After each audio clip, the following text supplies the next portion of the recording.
Rundown e giù dal ponte sulla Val Gadena, il quarto più alto d'Italia, 175 metri di pura adrenalina per gli appassionati del bungee jumping sull'altopiano di Asiago tra Enego e Foggia.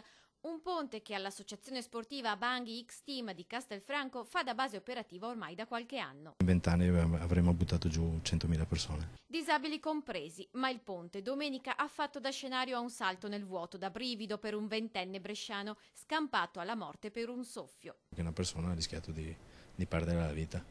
Gli è andata bene e può ritenersi miracolato. Il ragazzo, mentendo sul suo peso di 10 kg e più, ha continuato la discesa fino a oltre 160 metri calcolati dall'elastico, sbattendo così la testa al suolo. Fortunatamente il giovane sarà dimesso dall'ospedale di Vicenza già da domani. Nulla di irreparabile. Grande preoccupazione e momenti di tensione nell'associazione che chiede agli associati chiarezza in primis. Se noi siamo a conoscenza di qualsiasi patologia, riusciamo ad applicare delle metodologie di lavoro che permettono a queste persone di poter saltare nonostante non siano in possesso dei requisiti di salto.